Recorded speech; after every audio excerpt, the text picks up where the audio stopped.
Praise the Lord.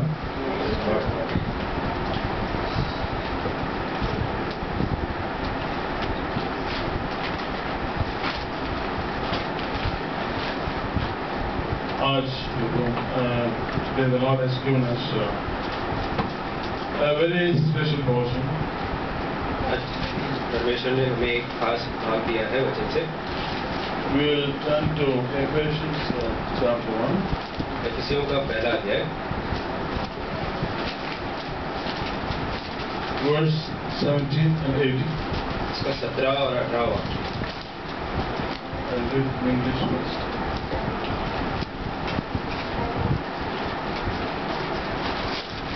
17. That the Lord our Lord Jesus, God our Lord Jesus Christ, the Father of glory, may give you the spirit of wisdom and revelation and knowledge of Him. The eyes of your understanding being enlightened, that you may know what is the hope of His calling, what are the riches of His glory, of His inheritance in saints. एफिसियों का पहला अध्याय 17 और 18 वाक्य. कि हमारे प्रभु यीशु मसीह का परमेश्वर जो महिमा का पिता है तुम्हें अपनी पहचान में ज्ञान और प्रकाश की आत्मा दे, और तुम्हारे मन को और तुम्हारी मन की आंखें ज्योतिर्मय हो, कि तुम जान लो कि उसकी बुलाहट की आशा क्या है और पवित्र लोगों में उसकी मिरास की महिमा का धन कैसा है. Here I want to concentrate on this part of the second verse, the eyes of your understanding being enlightened. और यहाँ पर मैं दूसरे वाक्य यानी कि 18 वाक्य का उस भाग पे ध्यान देना चाहता हूँ जहाँ पर लिखा है कि तुम्हारी मन की आंखें ज्योतिर्मय हो. That is the problem with the majority of the Christians. और ये एक मुश्किल है जो ज्यादातर ईसाइयों को सामना करता है. Here Paul says that our eyes of our understanding must be enlightened. यहाँ पर पौलुस लिखता है कि हमारी मन की आंखें ज्योतिर्मय होनी चाहिए. I would say that as far as normal Christian is concerned, eyes of understanding are almost blind. और मेरा ये मानना है कि ज्यादातर ईसाइयों के मामले में उनकी जो मन की आंखें हैं वो ज्योतिर्मय नहीं बल्कि ज्यादातर अंधे हैं. Yes, most of us were in darkness once upon a time. हम सभी अंधकार में थे एक जमाने में या थोड़े समय पहले तक. Later, I think Ephesians 5:8.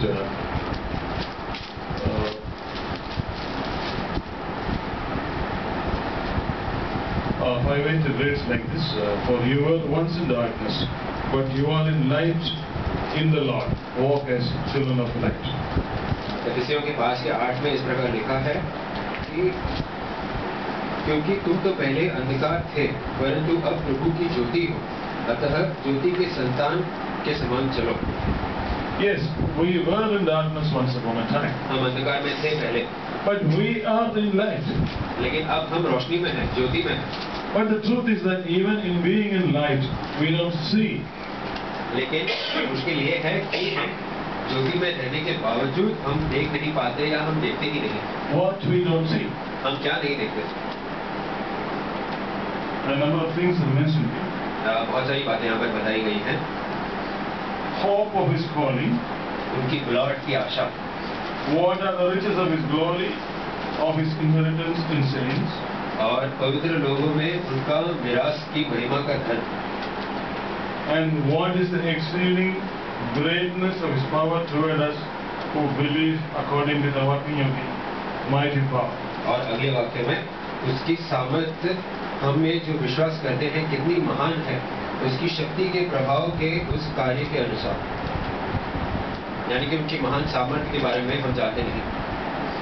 Here I want to concentrate on two things. यहाँ पर मैं दो बातों पर ध्यान देना चाहता हूँ. Paul speaks about we being entertained about two things, three things. Paul speaks about enlightening our mind on three things. पौलुस बताता है कि किस तरह हमें हमारे मन की आंखों को 3 चीजों के बारे में ज्योतिर्मय होना है। Number one, what is the hope of his calling? पहली बात ये है कि परमेश्वर की बुलाहट की आशा क्या है। And number two, what are the riches of his glory, of his inheritance in the saints? और दूसरा है कि पवित्र लोगों में उनके विरास का महिमा का धन कैसा है। And third, what is the exceeding greatness of his power toward us who believe? और तीसरा है कि उनकी महान सामर्थ्य या शक्ति किस प्रकार है According to the working of his power. उनके शक्ति के प्रभाव के अनुसार। The truth is that सच ये है, first of all, I want to tell you, there is a mighty power at work for us all the time. एक बहुत महान शक्ति है जो हमारे लिए हर समय काम करती है। I just want to repeat it. मैं ये वापस दोहराना चाहता हूँ। About this power is mentioned in verse 20.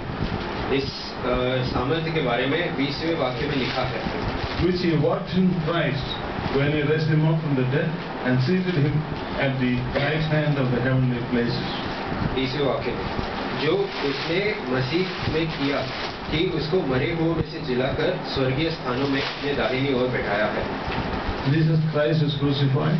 प्रभु यीशु को सूली पर चढ़ाया गया His body was dead, और उनका शरीर मरा हुआ था। totally broken, wounded, cold body was in a grave. और एक ऐसा शरीर जो पूरी तरह से मारा हुआ था, जख्मी था, खून बहा हुआ था और मरा हुआ था और उसे दफनाया गया था। But the same Jesus, he raised up, लेकिन उसी यीशु को परमेश्वर ने वापस जिलाया and he is sitting on the right hand side of the Father right now. और वही यीशु अभी स्वर्गीय स्थानों में पिता परमेश्वर के दाहिने ओर बैठे हैं। And he said, all the power in heaven and earth is given to me. और स्वर्ग और धरती पर जितनी भी शक्तियां हैं, जितने भी अधिकार हैं, सारे यीशु को दिए गए हैं। The same power which made all this possible is working for us today. और यही शक्ति जो इन सारी चीजों को संभव किया है, वही शक्ति हमारे लिए आज काम करती है। That is something which we don't realize it. और ये एक ऐसी बात है जो हम समझ नहीं पाते। Christians keep on telling, oh, we are poor, we are humble, we have no power, and all sorts of lacking only what we hear from Christians all the time. और ऐसे ईसाई लोग ज्यादातर हमेशा यही शिकायत करते रहते हैं कि हम कमजोर हैं, हमारे पास इस चीज की कमी है, उस चीज की कमी है, और हर किस्म की कमियों की शिकायत वो हमेशा करते रहते हैं। They don't realize that a mighty power and the power of God which resurrected Jesus Christ from the dead is available to us at any point of time. लेकिन वो ये नहीं समझते कि यही शक्ति जिसने प्रभु यीशु को मरे हुए में से जिलाया और स्वर्गीय स्थानों में बिठाया है, वही शक्ति उनके लिए भी हर वक्त काम करती रहती है। And here actually Paul is praying that the eyes of the believers of Ephesus will be opened, that they will be able to see that this power is working for them. और पौलुस यहाँ पर यही प्रार्थना करता है कि इफिसुस के विश्वासियों की मन की आंखें ज्योतिर्मय हो ताकि वो इन बातों को समझ सके। I would like all of you also to pray, Lord, open my eyes so that I could be able to see the power which is at work for me. Let me understand its power, that power, God. Let me realize that it is there, God. Let me use that power for my life and for the lives of my friends, my brothers in Christ. God, open my eyes. That should be our prayer also. और मैं यही चाहता हूँ कि हमारी भी प्रार्थना इस प्रकार हो कि परमेश्वर हमारे मन के आंखों को भी खोले ताकि हम भी समझ सके कि हमारे लिए परमेश्वर की शक्ति किस प्रकार काम करती है और हमारे लिए क्या क्या उपलब्ध है। Okay, because you all believe me, you all will believe that there is a power available. Because you know that I don't speak lies normally. क्योंकि आप लोग मुझ पर विश्वास करते हैं, आप लोग मेरी बात मानते हैं, इसलिए आप लोग ये भी मान लेंगे कि एक महान शक्ति काम करती है। But where is that power? We don't see it. लेकिन वो शक्ति कहाँ है? क्योंकि हमें वो शक्ति दिखाई तो नहीं देता। That is the main problem. और यही मुश्किल है। Number one, power is not something which cannot be seen.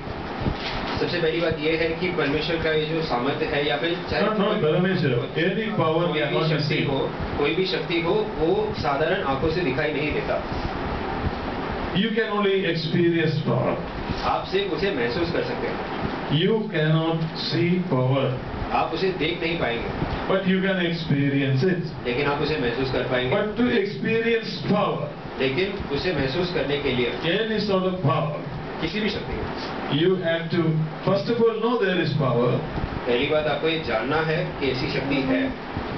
Number one, you must get connected to that power. और उसके लिए सबसे पहली जरूरी बात यह है कि आपको उस शक्ति के संबंध में आना है। I am going to give an example. उदाहरण के लिए This is a plug point, ये एक प्लग पॉइंट है and yeah, here we have a plug point. There are 3 holes in there. और वहाँ पर हमारी एक प्लग पॉइंट है जो खाली है, वहाँ पर 3 फटे हैं। But common knowledge, you know there is power available in the plug point. आप जानते हैं कि उसमें शक्ति है, उसमें बिजली है, But for the plug point, the power to be available, लेकिन वहाँ पर वो शक्ति आने के लिए you have to do 2 things. आपको 2 चीजें करनी No, होंगी, more than 2 things. 2 से ज्यादा चीजें करनी होगी। Looking at the plug point, you must know power is available there. सबसे पहली बात, आपको प्लग पॉइंट को देख के पहचान में आना चाहिए कि हाँ उसमें शक्ति है। If you are a Christian, you must know that power of God is available to you. और अगर आप एक ईसाई है तो आपको ये बात समझ में आना चाहिए कि परमेश्वर की शक्ति तुम्हारे लिए उपलब्ध है। Why should you believe? और ये बात आपको मानना क्यों है? It is very simple that when you see the plug point there, if I say the power, you all will believe when I speak. वहाँ पर अगर आप प्लग पॉइंट देखें तो आपको समझ में आएगा कि वहाँ पर शक्ति है, क्योंकि आप लोग मेरी बात मानते हैं। When I say there is power, all of you will believe. मैं कहूँगा कि वहाँ पर उस प्लग पॉइंट में पावर है, इलेक्ट्रिसिटी है, तो आप वो मान लेंगे। But God says there is power. Why can't you believe that? लेकिन जब परमेश्वर कहता है कि उनकी शक्ति आपके लिए उपलब्ध है, तो आप उसे मान क्यों नहीं पाते? You can believe a simple man like me. आप मेरे जैसे एक साधारण मनुष्य को मान सकते हैं। When I say there is power, you will believe it. मैं जब कहता हूँ कि उस प्लग पॉइंट में बिजली है, तो आप लोग इस बात को मान लेते हैं।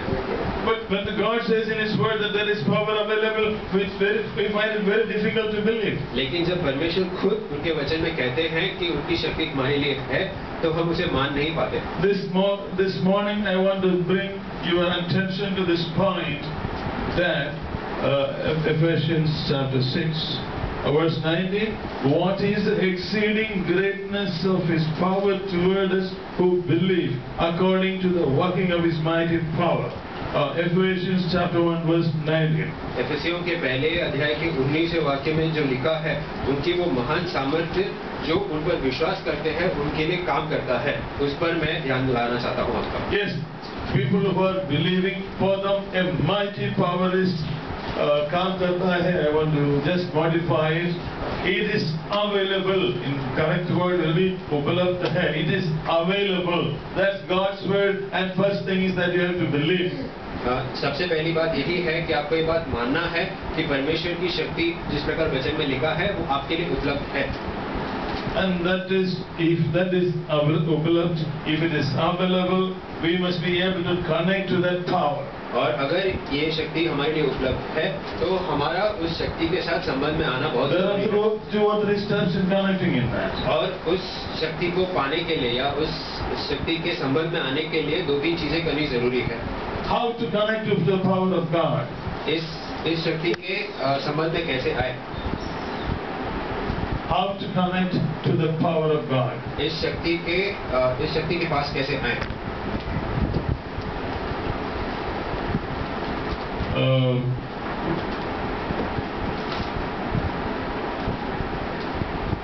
There is a problem with God's power. परमेश्वर की शक्ति का एक मुश्किल बात यह है, Even electrical power has got a problem. और एक बिजली को भी एक कमी यह है। In the electrical plug point, power is available. उस प्लग पॉइंट के अंदर शक्ति तो है। If I go and touch that power अगर मैंने जाकर उस शक्ति को छुआ या फिर उस प्लग पॉइंट को छुआ, with a wooden stick, no power will pass through that wooden stick.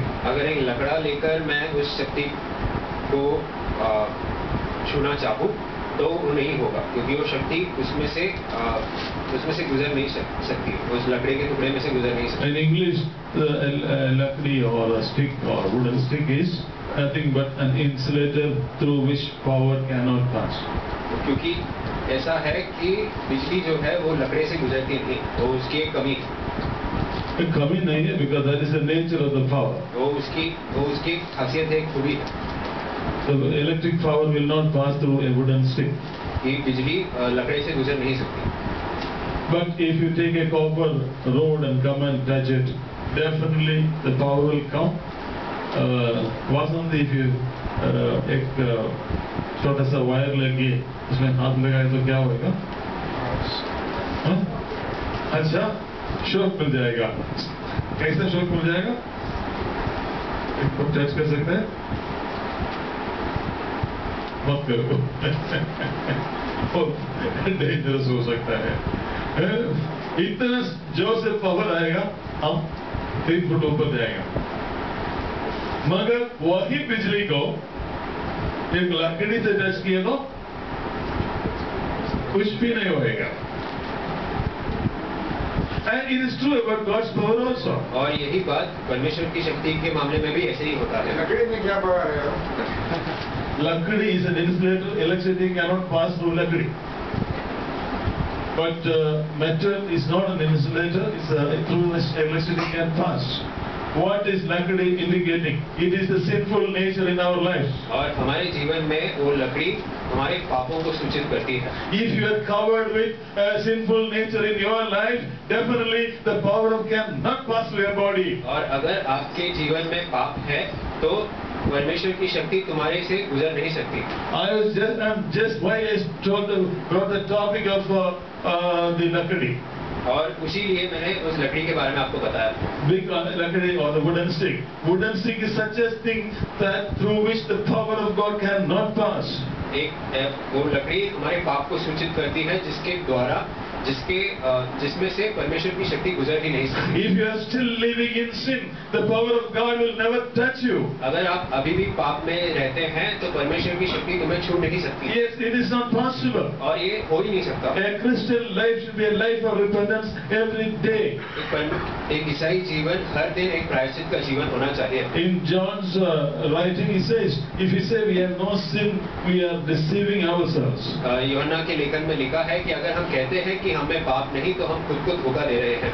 But the blood of Jesus Christ cleanses us from all sins. लेकिन प्रभु यीशु का लहू हमें हमारे सारे पापों से साफ कर देता है। So every Christian might get a cleansing by the blood of Jesus Christ every day. Then only you can be a conductor of power of God in your life. और अगर हर विश्वासी हर दिन प्रभु यीशु के लहू से अपने आप को साफ करते रहे तो ही परमेश्वर की शक्ति उसके जीवन से You must pray like this. आपको इस प्रकार प्रार्थना Lord, I करना है acknowledge my sins. कि है परमेश्वर I मैं अपने पापों को मानता हूँ am a helpless person. और मैं लाचार हूँ। I pray that the power of your blood will work in my life, in my mind, in my body, and in spirit, and cleanse me totally. और मैं प्रार्थना करता हूँ परमेश्वर कि आपके लहू की शक्ति मेरे जीवन में, मेरे मन में, मेरे आत्मा में, मेरे शरीर में काम करे और मुझे पूरी तरह से साफ कर दे। I just want to ask you one question. मैं आपसे एक सवाल पूछना चाहता हूँ। Before coming today here, how many people prayed before today morning? आज यहाँ पर आने से पहले कितने लोगों ने प्रार्थना किया? At least in the morning. Okay, fine. That's good news. You want to pray. Number 2, how many of you prayed that Lord cleanse me with your blood so that I can be pure and sinless in your presence? हम में से कितने लोगों ने इस प्रकार प्रार्थना किया कि परमेश्वर मुझे अपने लहू से साफ कर दीजिए ताकि मैं आपके उपस्थिति में जब आऊं तो बिना किसी पाप के एकदम साफ होकर आऊं? Okay, not bad. बिना दिल से कोई वे नहीं सकता है ना। वही कोई नहीं रह सकता है, कोई नहीं। वही कह रहे हैं कि हृदय कोई नहीं रह सकता है, मगर जो प्रार्थना करता है वही विश्वास के साथ प्रार्थना करेगा तो कोई निंदा करेगा। That is why you are not getting healing all the time. The pain is not going. You are not able to give up the sin. That is why the pain continuing. When you say openly and cry out to God, Lord, forgive me. Lord, forgive me. Lord, forgive me. I want your forgiveness today, and cover me with your blood. Wash me with your blood. When you speak like that powerfully and earnestly and cry out, God is faithful. Otherwise, if that doesn't happen, word of God is wrong. This is because of fear. What to do? You cannot back up, anybody will not back up. Uncle, this is a preaching which is being recorded. It is not because of the devil. We have a power which is higher than that of the devil. It is available to us to use against the devil.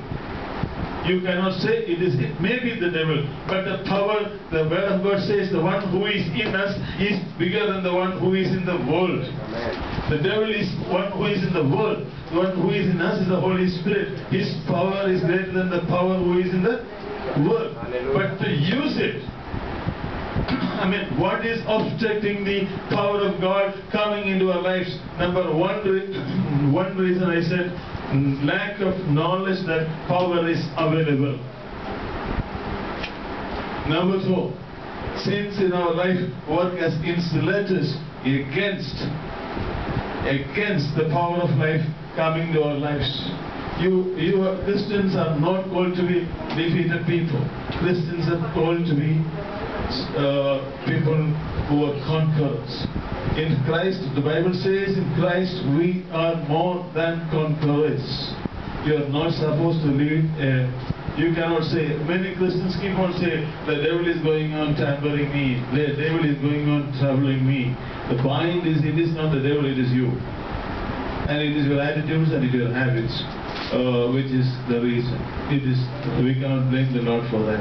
His power is definitely bigger, not only bigger, much bigger than the power which is available to us. Now, let me come back to this one. I said about tapping the power. मैंने कहा कि किस तरह उस शक्ति के संबंध में आना है. Number 1. पहली बात, you must not have any insulator in your life. आपके जीवन में उस शक्ति के साथ संबंध में आने के लिए कोई बाधा या कोई रुकावट नहीं होनी चाहिए.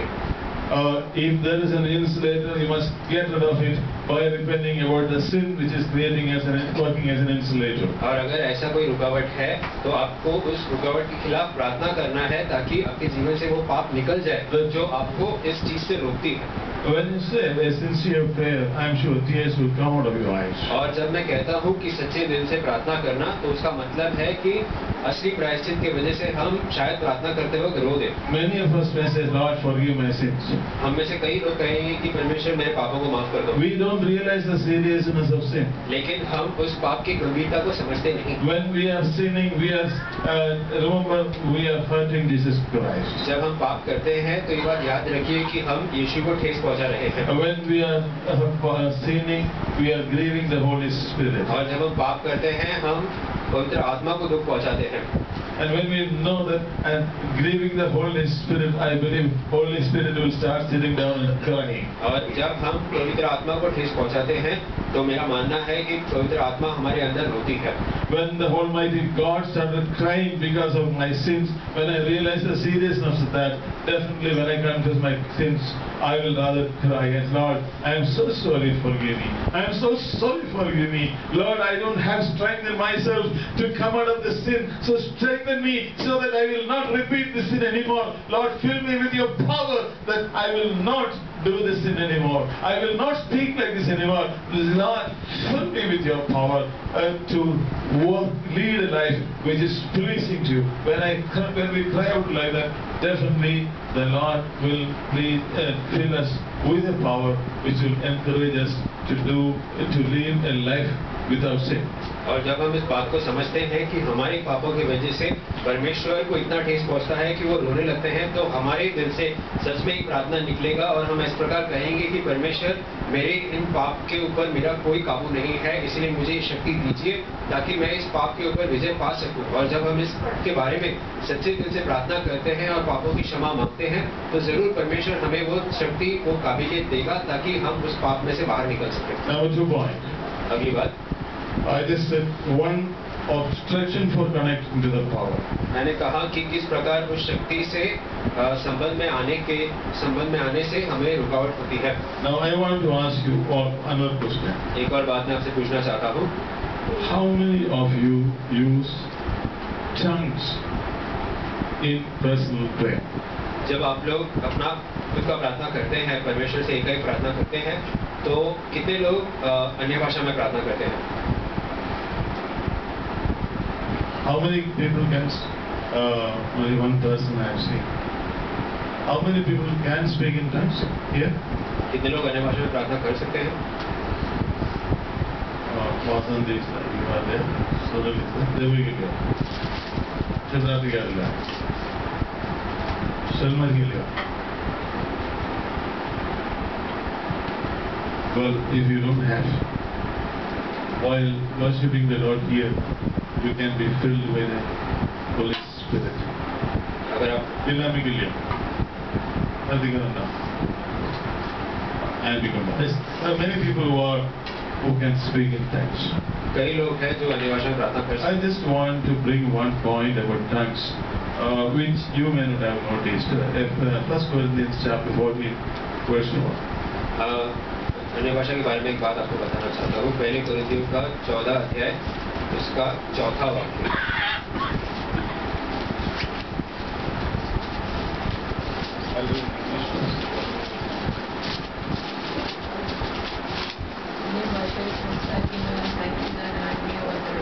He who speaks in tongues edify himself. जो अन्य भाषा में बातें करता है वो अपना ही उन्नति करता है. Actually, that word Unnati and Malayalam Armevatana is not totally explanative. The meaning, the word edifies, gives us a lot of understanding of that word. Whoever prays in tongues or speaks in tongues edifies himself. I will translate that. जो अन्य भाषा में बात करता है वो खुद की उन्नति करता है. What is the meaning of edifying? Actually, it is not unnati. It is edifying means building. उन्नति के बजाय का मतलब सचमुच इस प्रकार है कि वो खुद के लिए खुद को और बनाते जाता है. Yeah, that will be the right usage. In other words, what it means is, when you start praying in tongues, your spiritual muscles are developed. It is like going to a gymnasium to develop your physical muscles. इसका मतलब इस प्रकार है कि जब आप अन्य भाषा में बात करते हैं तो आपकी आत्मिक तौर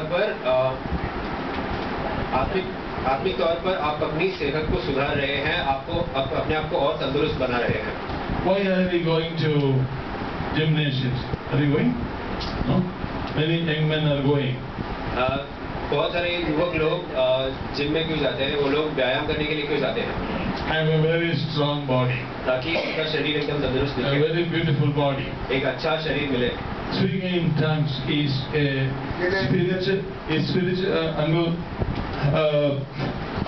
speaking in tongues is a spiritual gymnasium. और अन्य भाषा में बात करना आत्मा के लिए इस प्रकार का व्यायाम है. That is why the word of God says, speaking in tongues edifies oneself. और इसीलिए वचन में लिखा है कि अन्य भाषा में बात करने से हम अपने आप को और तंदुरुस्त करते हैं. लेकिन और strong करता है. और बलवंत करते हैं खुद को. In Ezekiel, we'll talk about being in the Holy Spirit only up to the knees and then up to the half your body and then up to the neck and being floating in the Holy Spirit. In Ezekiel, we read about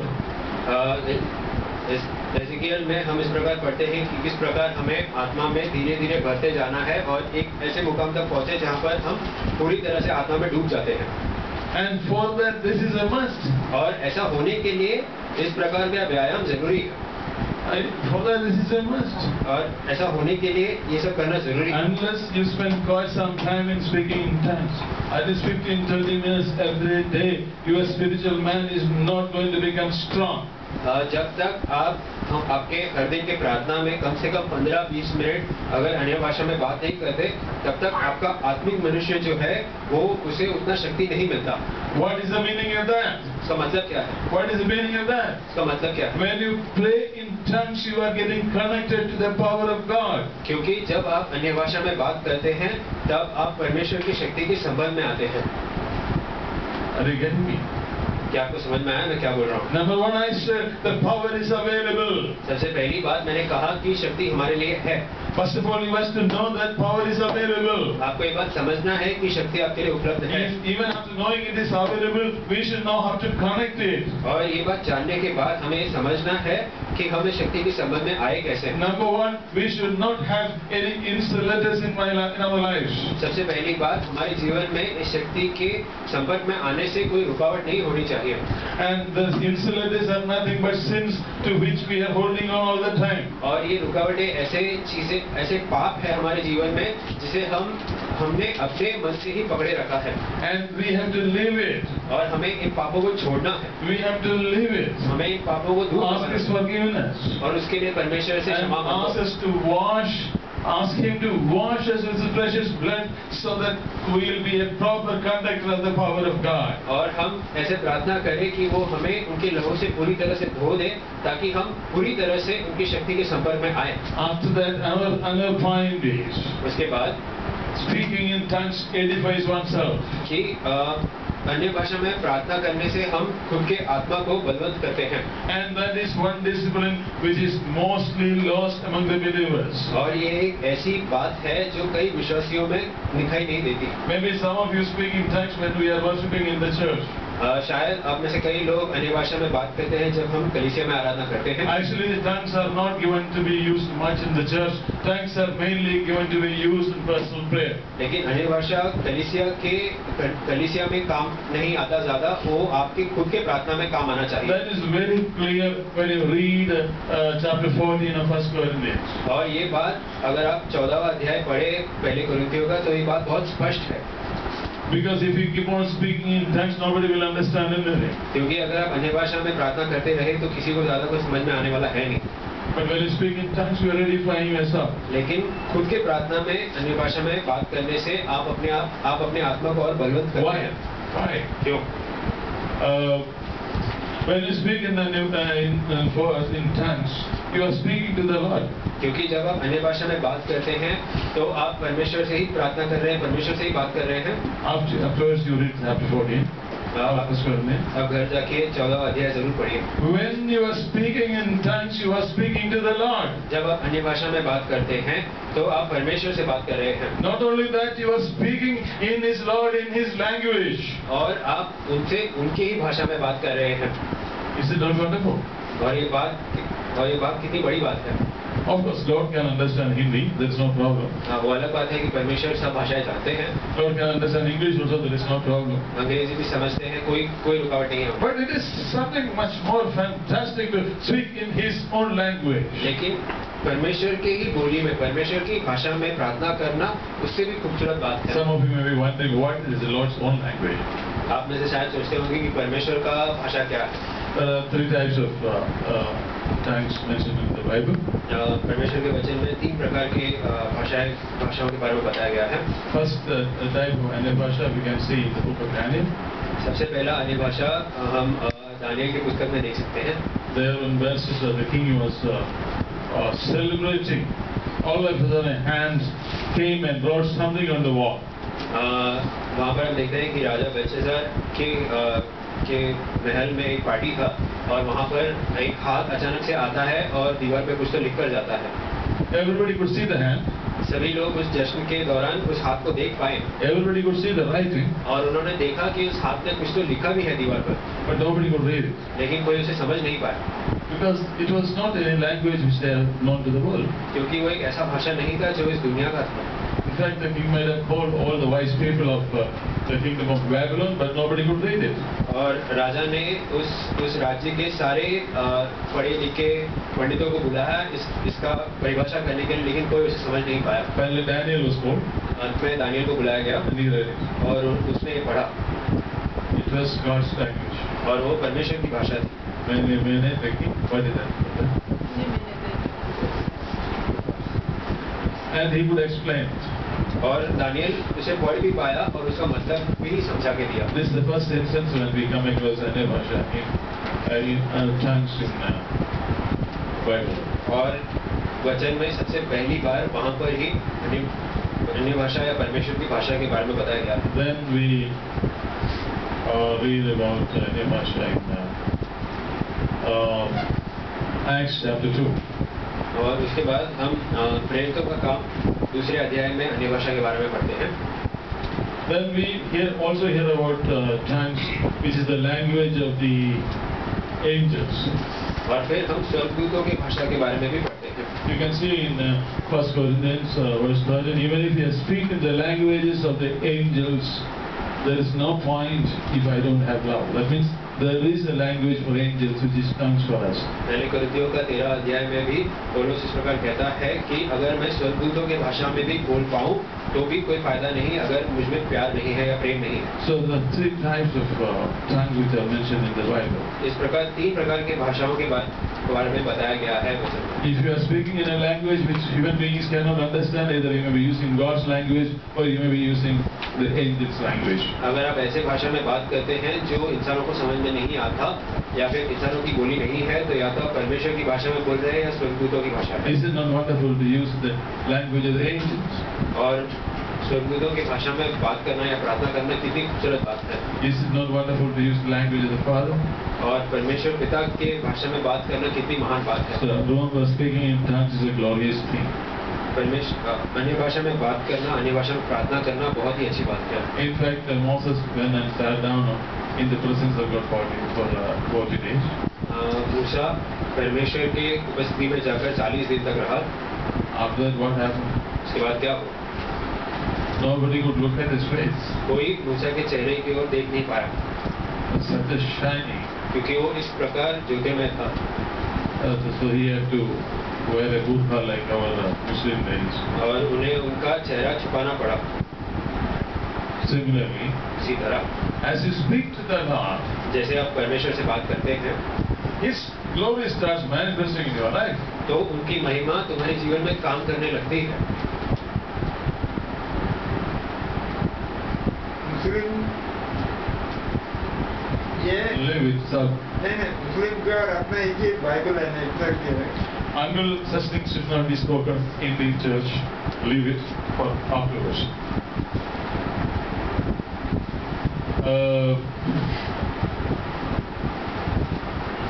Now, Moses spoke to, sat in the presence of God 40 days.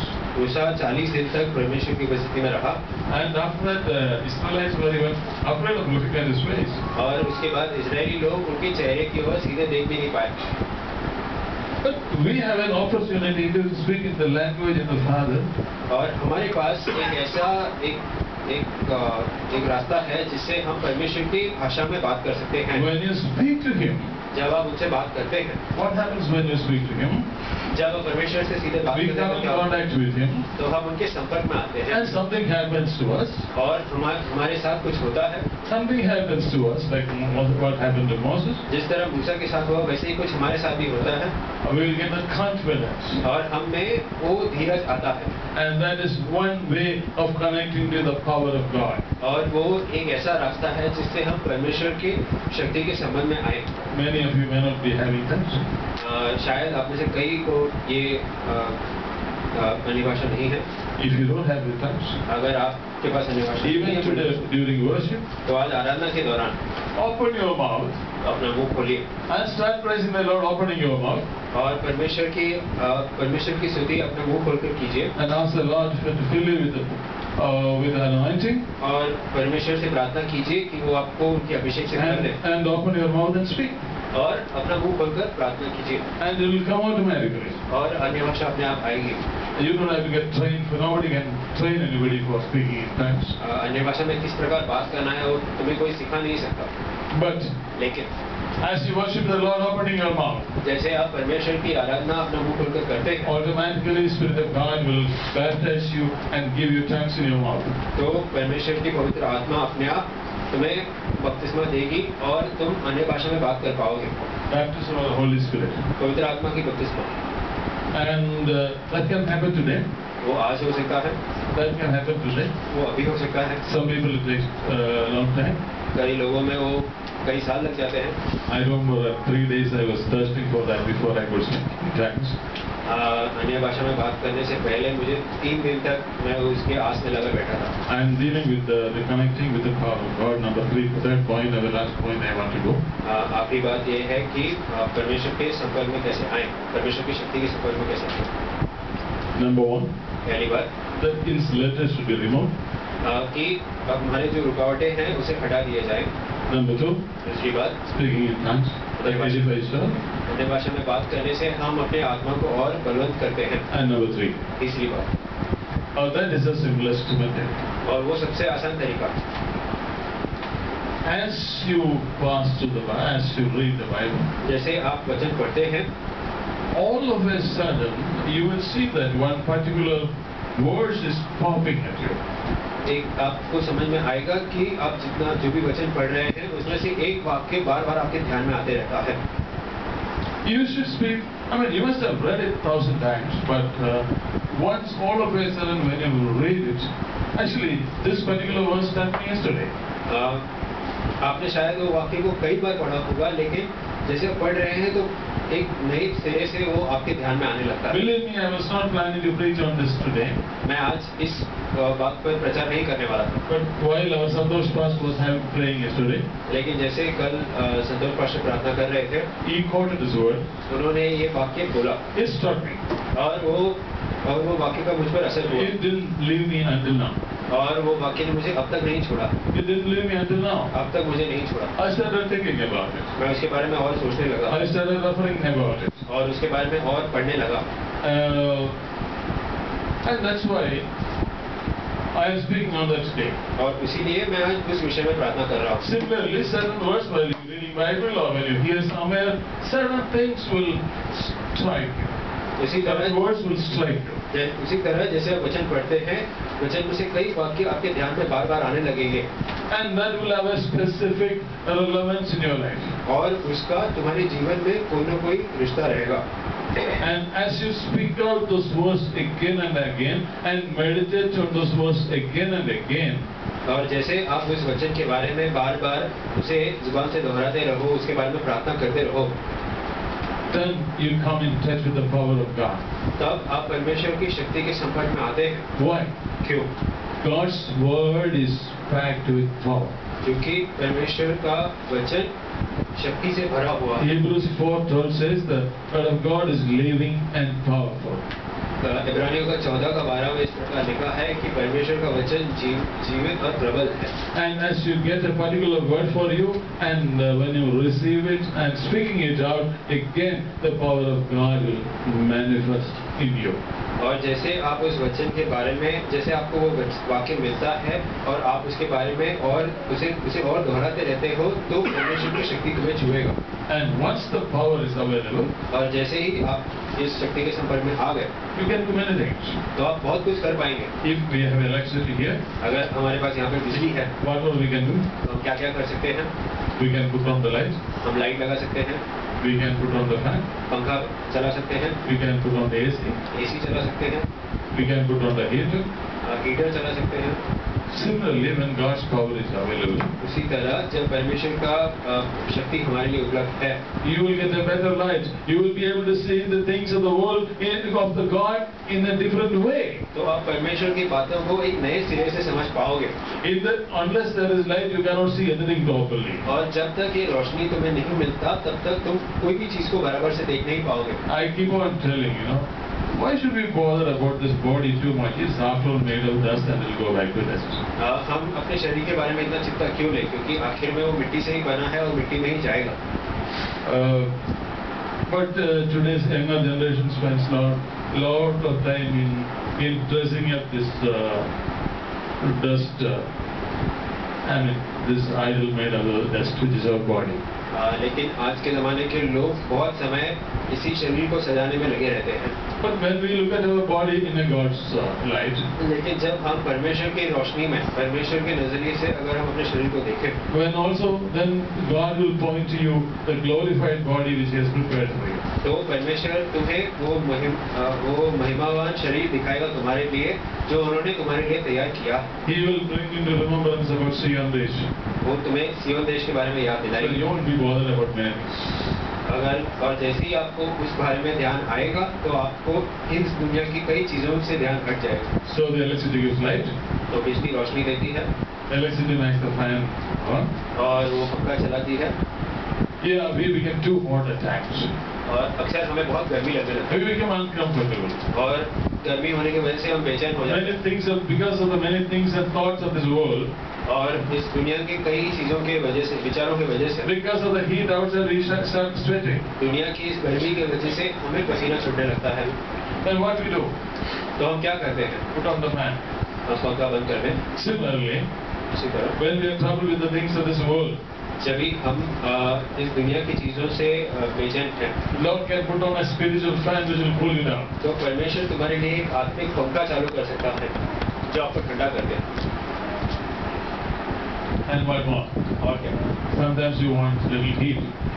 शायद आपको थोड़ी गर्मी की जरूरत When पड़े, it's too cold, क्योंकि बाहर बहुत ठंडी है, the power of God can make you hot.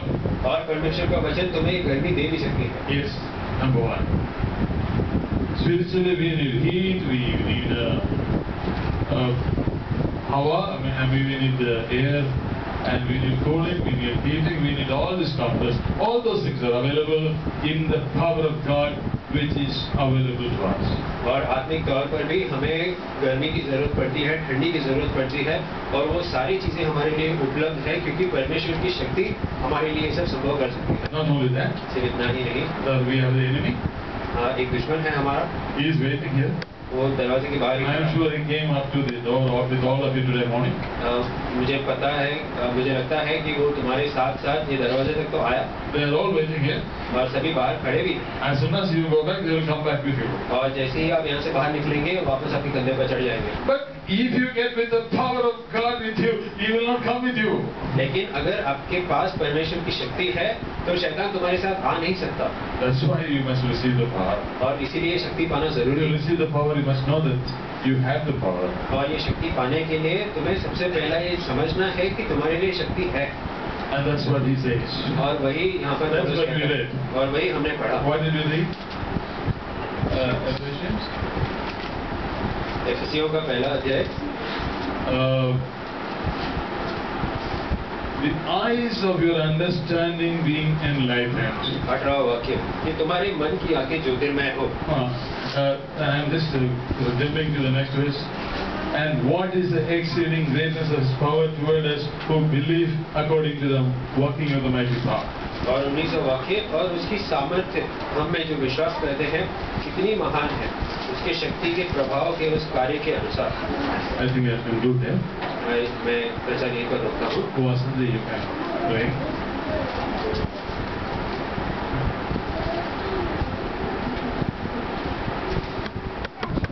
धन्यवाद धन्यवाद धन्यवाद स्वर्गीय पिता परमेश्वर, हम आपको धन्यवाद देते, महिमा देते, स्तुति करते, आराधना करते सचमुच प्रभु।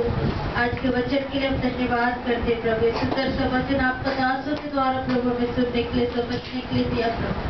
आज का वचन के अनुसार प्रभु आपने हमसे बात किया, इसलिए आपको धन्यवाद करते। आपको वचन को गहराई से समझने के लिए हमें सहायता की, इसलिए आपको धन्यवाद करते प्रभु। हमारे मन की आंख ज्योतिमय कीजिए प्रभु, ताकि तेरी महिमा को हम देख सके प्रभु, तेरे कार्यों को हम देख सके प्रभु, तेरी शक्ति को हम जान सके पिता परमेश्वर। और हमारे लिए जो उपलब्ध करके आपने रखा है उसे हम इस्तेमाल कर सके प्रभु। कई बातें आज भी हमें पता नहीं है प्रभु हमें कैसे इस्तेमाल करना चाहिए, लेकिन आज एक बार फिर प्रभु हमें याद दिलाने के लिए प्रभु आपने सहायता किया, मदद की, इसलिए आपको धन्यवाद प्रभु जी। आपने हमारे लिए जो शक्तियों को उपलब्ध करके रखा है प्रभु, इन दिनों में इस्तेमाल करने के लिए हमको सहायता कर प्रभु। कई जगहों में आपका शक्तियों को जानकर प्रभु जी हमें इस्तेमाल करने के लिए सहायता कर प्रभु। आपके दासों के द्वारा सुंदर सा वचन सुनने के लिए आपने दिया, इसलिए धन्यवाद करते। यहाँ पर बैठे हुए हर एक बहन भाइयों के लिए मैं प्रार्थना करते प्रभु, आज का वचन के अनुसार प्रभु जी एक बार और अपने आप को जांचने के लिए प्रभु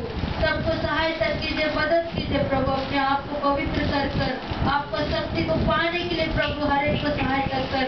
हमारे पाप हमारे साथ रहेंगे तो हमारे अंदर हम परमेश्वर को शक्ति नहीं आ सकता है करके प्रभु जी।